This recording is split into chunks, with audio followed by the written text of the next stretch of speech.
Tehreek Insaf election tribunals की जानिब से अपने हक में फैसले आने की उम्मीद पर दिसंबर में इक़्तिदार में आने और नए इलेक्शंस की तवक्को कर रही है, लेकिन सूरत हाल यह है कि पंजाब और इस्लामाबाद के इलेक्शन ट्रिब्यूनल्स इस वक्त गैर फ़ाल हैं। इस्लामाबाद में नून लीग के 3 उम्मीदवारों ने इलेक्शन कमीशन के सामने जस्टिस तारिक महमूद जहांगीरी पर मुश्तमिल ट्रिब्यूनल पर जानिबदारी का एतराज़ किया, जबकि इसी दौरान हुकूमत ने एक ऑर्डिनेंस के जरिए इलेक्शन कमीशन को रिटायर्ड जजेस को बतौर ट्रिब्यूनल तैनात करने का इख्तियार दे दिया, जो कि अब कानून की शक्ल इख्तियार कर चुका है। इलेक्शन कमीशन ने नून लीग के उम्मीदवारों के एतराज़ पर जस्टिस रिटायर्ड शकूर पराचा को इस्लामाबाद के लिए ट्रिब्यूनल नामजद कर दिया, जिसे PTI के रहनुमाओं ने इस्लामाबाद हाईकोर्ट में चैलेंज कर दिया था और साथ ही इलेक्शन एक्ट में नई तरमीम को भी चैलेंज कर दिया था। और अब इस वक्त इस्लामाबाद हाईकोर्ट में इस बारे में बहस हो रही है कि इलेक्शन ट्रिब्यूनल नामजद करने का इख्तियार किसके पास है, इलेक्शन कमीशन के पास या मुतल्लिका हाई कोर्ट के चीफ जस्टिस के पास। PTI के उम्मीदवारों की दरख्वास्त पर इस्लामाबाद हाई कोर्ट के चीफ जस्टिस आमिर फारूक समाअत कर रहे हैं। आज इस केस की समाअत के दौरान additional attorney general Munawwar Iqbal Duggal ने दलाइल देते हुए कहा कि आइन में मुशावरत का तरीक़ाकार बड़ा वाज़ेह है। आर्टिकल 218 की शिक 3 में वाज़ेह है कि इलेक्शन कमीशन की ड्यूटी है कि आइन के मुताबिक इलेक्शन कराए। ड्यूटी पावर से ज़्यादा अहम है। इलेक्शन कमीशन की ड्यूटी में शामिल है कि इलेक्शन ट्रिब्यूनल मुकर्रर करे। इलेक्शन ट्रिब्यूनल मुकर्रर करना इलेक्शन कमीशन के सिवा किसी का इख्तियार नहीं है। इस पर जस्टिस आमिर फारूक ने सवाल किया कि क्या अपॉइंटमेंट जज की तरफ से नहीं की जाती। इस पर PTI के वकील ने अदालत को बताया कि चीफ जस्टिस से मुशावरत के बाद ही इलेक्शन कमीशन हाजिर या रिटायर्ड जज को इलेक्शन ट्रिब्यूनल बना सकता है। इस पर additional attorney general Munawwar Iqbal Duggal ने कहा कि आर्टिकल 20 के मुताबिक तमाम एग्जीक्यूटिव्स की तैनाती इलेक्शन कमीशन की जिम्मेदारी है। ऐसा कोई कानून नहीं बनाया जा सकता जो इलेक्शन कमीशन का इख्तियार ख़त्म करे। इस पर जस्टिस आमिर फारूक ने उन्हें कहा कि आप गलत साइड पर जा रहे हैं, ऐसा ना करें। जो केस है ही नहीं तो आप इस तरफ क्यों जा रहे हैं, ये सवाल ही नहीं है। किसी ने यह दलाइल नहीं दिए कि इलेक्शन ट्रिब्यूनल के जज हाई कोर्ट लगाएगी। इस पर एडिशनल अटॉर्नी जनरल ने कहा कि इलेक्शन कमीशन ने ट्रिब्यूनल बना दिया है तो उसी का इख्तियार है कि रिटायर्ड जज लगाना है या हाजिर सर्विस जज लगाना है। इस पर जस्टिस आमिर फारूक ने उनसे पूछा कि क्या किसी केस में चीफ जस्टिस खुद इलेक्शन ट्रिब्यूनल हो सकता है, तो इस पर इलेक्शन कमीशन के वकील ने जवाब दिया कि ऐसा कभी नहीं देखा कि चीफ जस्टिस खुद ट्रिब्यूनल हो, लेकिन कोई रुकावट भी नहीं है। समाअत के दौरान दलाइल जारी रखते हुए एडिशनल अटॉर्नी जनरल ने कहा कि इलेक्शन एक्ट 2017 में पेश हुआ था और पास हुआ था। 2017 में किसी भी पार्टी ने उसकी मुखालफत नहीं की। इलेक्शन एक्ट 2017 मुत्तफिका तौर पर सब जमातों ने पास किया था। इलेक्शन कमीशन ने ट्रिब्यूनल जज मुकर्रर करते वक्त हाई कोर्ट के चीफ जस्टिस से मुशावरत करनी है। जब मुशावरत हो गई तो ट्रिब्यूनल की तब्दीली के लिए दोबारा मुशावरत की कोई ज़रूरत नहीं है। इस पर जस्टिस आमिर फारूक ने उनसे पूछा कि आप कह रहे हैं कि हाई कोर्ट के 2 जज ट्रिब्यूनल जज मुकर्रर हुए तो इलेक्शन कमीशन एक से दूसरे को मुंतकिल कर सकता है। इस पर एडिशनल अटॉर्नी जनरल ने जवाब दिया कि चीफ जस्टिस का मुशावरत के बाद इलेक्शन कमीशन के अख्तियार में मुदाखलत का इख्तियार नहीं है। शकूर पराचा साहिब को ट्रिब्यूनल जज लगाया गया तो क्या लाहौर हाई कोर्ट से मुशावरत की जाए। इस पर जस्टिस आमिर फारूक ने कहा कि इस्लामाबाद का ट्रिब्यूनल जज लगाना है तो इस्लामाबाद के चीफ जस्टिस से मुशावरत करनी है। जस्टिस आमिर फारूक ने मजीद कहा कि रिटायर्ड जज को ट्रिब्यूनल जज मुकर्रर करने की शिक मौजूद थी तो उसे क्यों तब्दील किया गया था।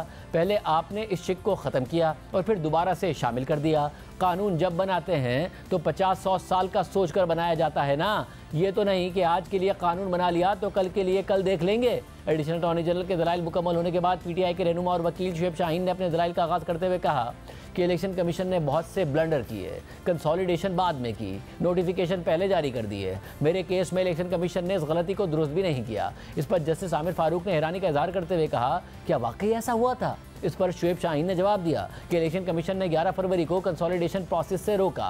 रिटर्निंग अफसर ने इलेक्शन कमीशन की हिदायत पर कंसोलिडेशन रोकने का ऑर्डर दिया। 11 फरवरी को ही नोटिफिकेशन जारी कर दिया गया और वो आज भी फील्ड में मौजूद है। इस पर इलेक्शन कमीशन के वकील साद हसन ने कहा कि इन दलाइल का इलेक्शन ट्रिब्यूनल की तब्दीली से क्या ताल्लुक है। जिस पर जस्टिस आमिर फारूक ने उनसे कहा कि उन्हें दलाइल देने देना, बेचैनी क्या है। जिस पर शुएब शाहीन ने कहा कि बेचैनी तो है ना, वो तो सामने नजर आ रही है। समाअत के दौरान शुएब शाहीन ने दलाइल जारी रखते हुए कहा कि मैं इलेक्शन कमीशन की बदनीयती इस अदालत के सामने रखना चाहता हूं। कामयाब उम्मीदवारों ने इलेक्शन ट्रिब्यूनल की कार्रवाई को इलेक्शन कमीशन में चैलेंज किया।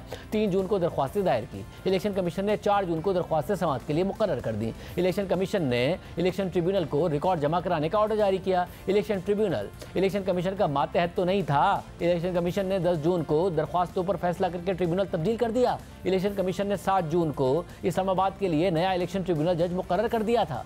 इसका मतलब है कि इलेक्शन कमीशन को मालूम था कि वो ट्रिब्यूनल तब्दील करने जा रहे हैं। ये अमल इलेक्शन कमीशन की बदनीयती को जाहिर करता है। इलेक्शन ट्रिब्यूनल ने 6 माह में इलेक्शन पिटीशंस पर फैसला करना था। आज 5 माह गुजर गए हैं, लेकिन कार्रवाई वहीं रुकी हुई है, आगे नहीं बढ़ सकी है। शुएब शाहीन ने मजीद कहा कि अदालत ने यह भी देखना है कि ये किस तरह ताखीरी हरबे इस्तेमाल कर रहे हैं। इलेक्शन कमीशन ने ट्रिब्यूनल तब्दीली की दरख्वास्तों पर हमें मुनासिब वक्त नहीं दिया। जस्टिस आमिर फारूक ने रिमार्क दिए कि तासुब तो बड़ा मखसूस इल्ज़ाम है, इस पर आपको सुना जाना चाहिए था। शुएब शाहीन ने दलाइल जारी रखते हुए कहा कि इलेक्शन ट्रिब्यूनल ने जाकर जवाब तो नहीं देना, हमने ही रिकॉर्ड देखकर बताना था। तासुब का इल्ज़ाम लगाया गया है तो इसका सबूत देना पड़ेगा। ट्रिब्यूनल जज मेरे भाई या रिश्तेदार हैं तो बताएं। अगर उनका एतराज़ था तो इलेक्शन ट्रिब्यूनल के सामने अपना एतराज़ रखते। इसके बाद इस केस की समाअत पीर तक के लिए मुलतवी कर दी गई। एक तरफ इस्लामाबाद में इलेक्शन ट्रिब्यूनल्स का मामला इस्लामाबाद हाई कोर्ट में ज़ेर समाअत है और उसका फैसला आने तक जस्टिस तारिक महमूद जहांगीरी ने बतौर इलेक्शन ट्रिब्यूनल समाअत मौखर की हुई है। जबकि दूसरी जानिब पंजाब में इलेक्शन कमीशन ने chief justice Lahore high court के नामजद करदा जजेस में से सिर्फ 2 जजेस को ही इलेक्शन ट्रिब्यूनल तैनात किया था। इस पर पीटीआई के रहनुमा सलमान अकरम राजा ने एतराज़ किया कि जब खैबर पख्तूनख्वा में 6, सिंध में 5 और बलूचिस्तान में 3 ट्रिब्यूनल्स तैनात किए गए हैं तो आबादी के लिहाज से सबसे बड़े सूबे पंजाब में सिर्फ 2 ट्रिब्यूनल्स क्यों तैनात किए गए हैं। जब पंजाब में कम इलेक्शन ट्रिब्यूनल्स पर एतराज़ उठा तो लाहौर हाई कोर्ट ने 6 मजीद जजेस को इलेक्शन ट्रिब्यूनल्स के लिए नामजद कर दिया, लेकिन इलेक्शन कमीशन ने उन 6 जजेस में से सिर्फ 2 जजेस को ही इलेक्शन ट्रिब्यूनल नामजद किया। सलमान अकरम राजा की दरख्वास्त पर लाहौर हाई कोर्ट के जस्टिस शाहिद करीम ने इलेक्शन कमीशन को बकिया 6 जजेस को भी इलेक्शन ट्रिब्यूनल्स तैनात करने का हुक्म दिया था, जिसे इलेक्शन कमीशन ने सुप्रीम कोर्ट में चैलेंज कर दिया था। इलेक्शन कमीशन की दरख्वास्त पर चीफ जस्टिस काजी फाइसा की सरबराही में 5 रुकनी बेंच ने समाअत की। अदालत ने इलेक्शन कमीशन और लाहौर हाई कोर्ट दोनों के ऑर्डर्स कलअदम करार देते हुए इलेक्शन कमीशन को नई chief justice Lahore high court justice Aalia Neelum से मुशावरत करके ट्रिब्यूनल्स तैनात करने का हुक्म दे दिया था।